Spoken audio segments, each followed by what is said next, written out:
Olá a todos, salve Maria, viva Cristo Rei, tudo bem com vocês? Vamos continuar nossa aula de catecismo, tá?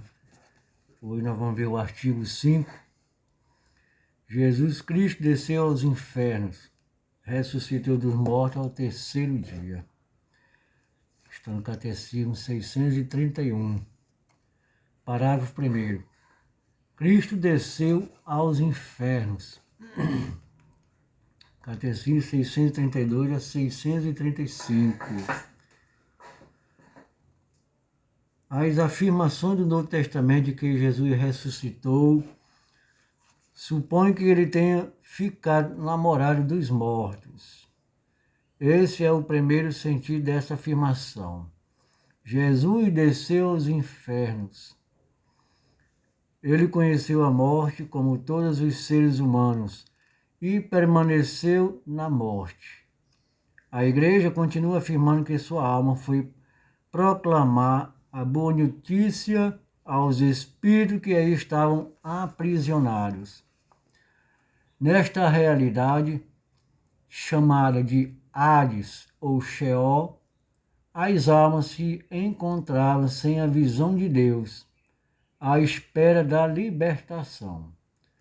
Não desceu aos infernos para libertar os condenados, visto que não se trata de inferno como nós hoje entendemos.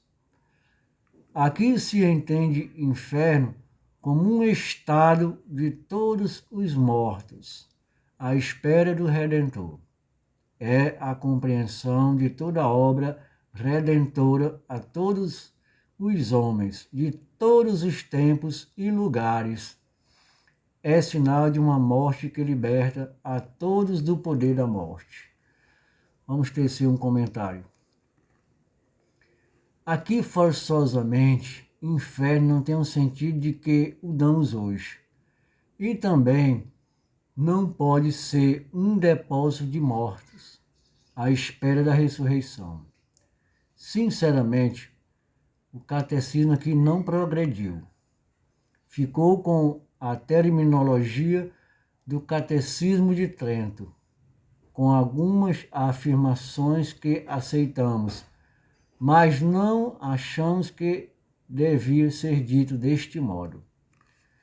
Já passou da hora de ver esse artigo de fé numa nova leitura, uma vez que para Deus tudo é presente, não há nem antes e nem depois.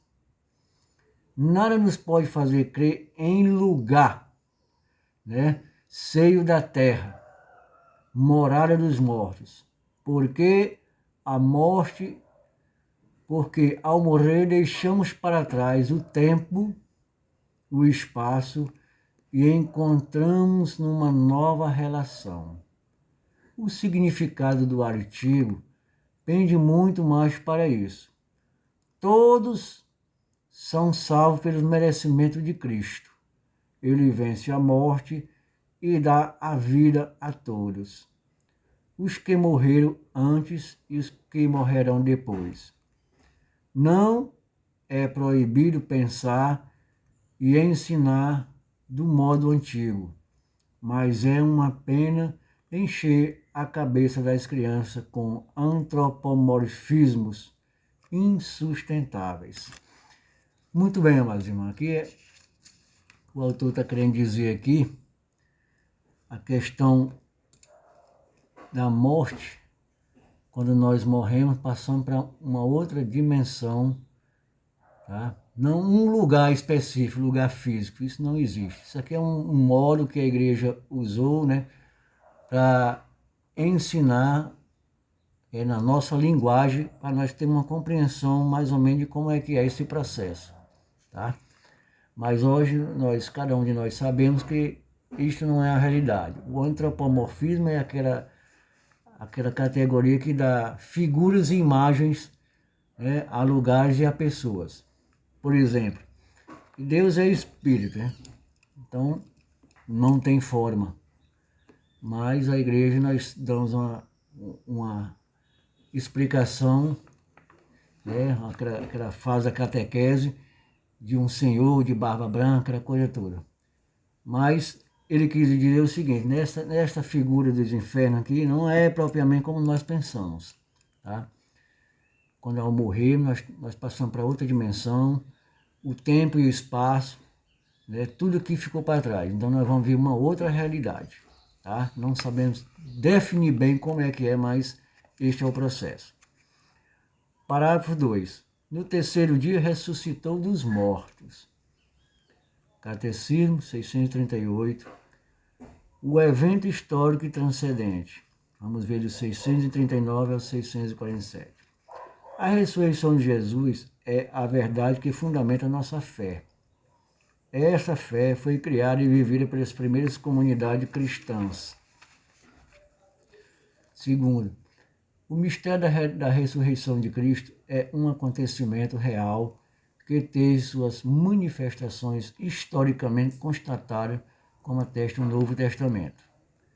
Terceiro, o túmulo vazio é o primeiro sinal, embora não constitua em si uma prova direta.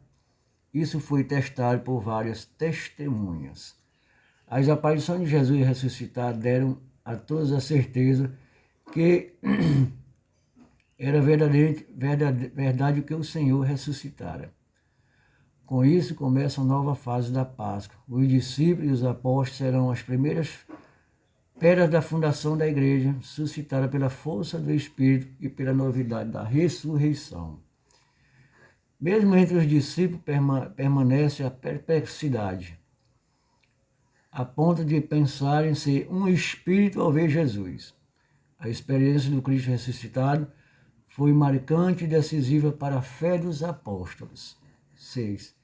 Cristo se apresenta visível com um corpo real, mas com propriedades novas do corpo glorificado, sem estar situado no espaço, sem peso e matéria. O corpo de Cristo não está situado no espaço e no tempo, e pode tornar-se presente a seu modo, onde e quando quiser. Não é a volta à vida terrestre. Ninguém foi testemunha ocular da ressurreição de Jesus. Ninguém pode dizer que se produziu fisicamente. Nem por isso a ressurreição de Jesus deixa de estar no cerne do mistério da fé. Ela transcende e supera a história. Vamos ver aqui um comentário sobre esses parágrafos. Como evento histórico, a ressurreição de Jesus se apoia no sinal do sepulcro vazio e na realidade dos encontros com os discípulos. No sentido estrito, pode-se dizer que não há argumentos históricos que provem e constatem a ressurreição. Não duvidamos de fato e nem nos preocupamos em prová-lo, porque mais que o fato, a experiência feita pelos apóstolos e discípulos evidencia com muita maior clareza que ele ressuscitou dos mortos, que está vivo. Dessa experiência sentida e vivida, a comunidade tirará sua força e a mística para evangelizar e viver o seguimento de Jesus. Isto é suficiente para despertar nossa fé e nos levar a uma adesão a Jesus. Segundo ponto. A ressurreição, obra da Santíssima Trindade. Catecismo 648 a 650. A ressurreição de Jesus é objeto de fé, enquanto intervenção transcendente de Deus na criação e na história. Nela, as três pessoas divinas agem ao mesmo tempo. A humanidade morta é chamada de força, pela força do Espírito ao estado glorioso. Sentindo o alcance salvífico da ressurreição. Paulo diz que Paulo diz que se Cristo não ressuscitou, vazio é nossa pregação e também a nossa fé. Tá? Em 1 Coríntios 15, 14. A ressurreição de Cristo é a confirmação de tudo que ele nos ensinou e fez.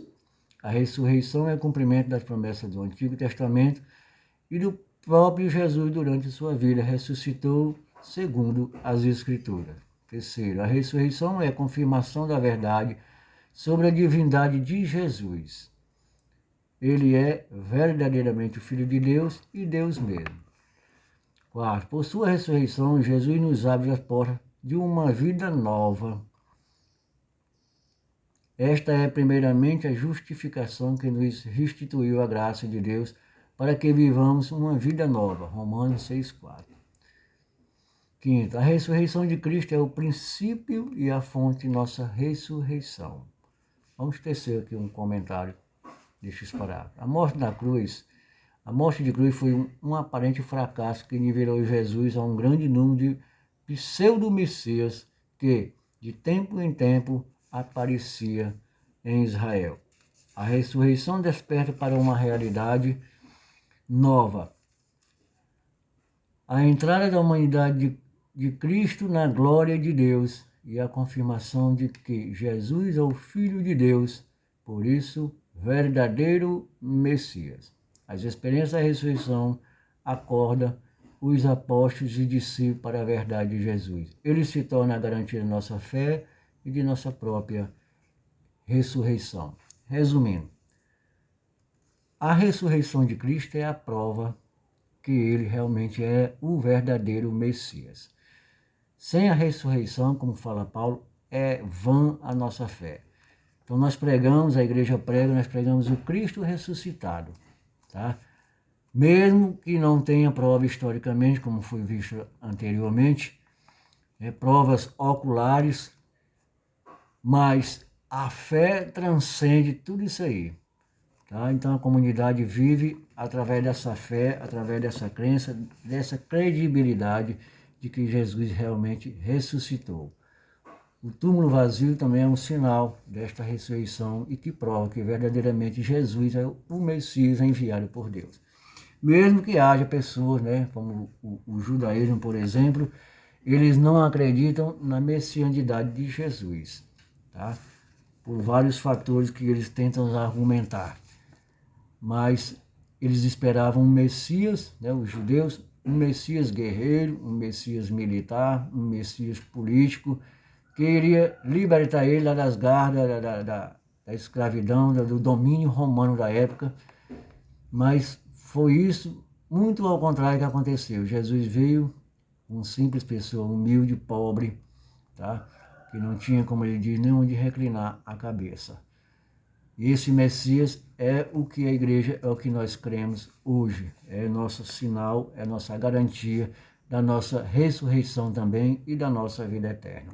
Então, sem essa crença, sem essa fé, nós não podemos ir para lugar nenhum, tá? Nós devemos acreditar, por fé, que tudo isso seja verdade. E eu creio firmemente que tudo isso aconteceu, que Jesus é o meu, é o seu, é o nosso Salvador, é aquele que veio redimir, segundo as Escrituras, como fala o autor, todas as Escrituras do Antigo Testamento, ela vem a comprovar essa messianidade de Jesus. Então, ficamos atentos, na próxima aula nós vamos ver o artigo número 6. Jesus subiu aos céus, está sentado à direita de Deus Pai Todo-Poderoso. Tá? Um forte abraço e fiquem com Deus, salve Maria e viva Cristo Rei. E até mais.